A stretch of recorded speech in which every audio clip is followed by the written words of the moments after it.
Hello, so in our last video, I showed you how to define your grades and their breakup values. So now let me show you how to add a student and add a staff.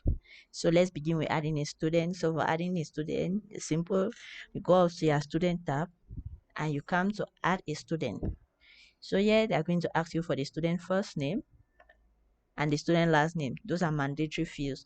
Any field which you see which has a red asterisk attached to it, know that you must fill that field before you can move on to the next step.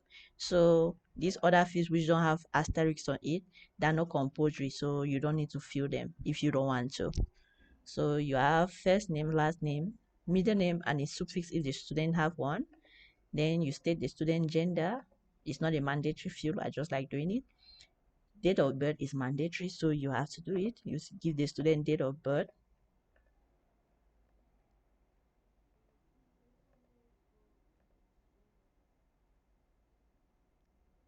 So these fields are not mandatory. If you want to fill them, you can fill them.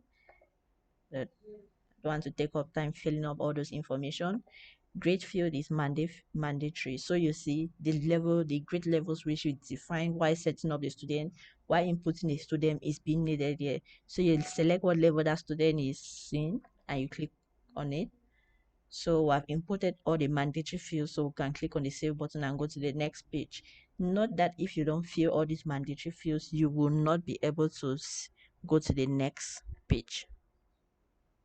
So you see this is a calendar, this is a default calendar which we had selected for the school year. This is it here. So here you are going to say here they're simply asking if the student completes the level, what what happens next. So you select it here from the options which you have here. So now on this table you state the start date for the student. Note that the start date cannot be before the school year starts. So since it's a level 1 student, I'll take that as a new student and then good. So for the drop date, you are going to define how many years the student will take to complete the program. So I'll just estimate that the student will finish in 2027 December, listen, and then you take a drop code or take rollover, because when the student finish from the first level, the student moves over to the next level until the students finish, and they click on save.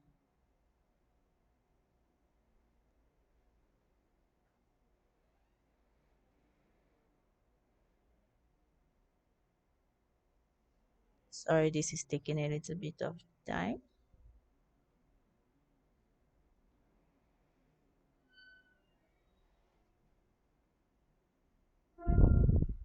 So once this is done, you take us to the field where you can add the address and contacts of a student. You add medical information of the student in case the student has a problem, disability. You add it here, and we'll have comments, goals, and then the files which the student submits, like the certificate. Since it's a level 1 student, so we're thinking of ordinary level and advanced level certificates.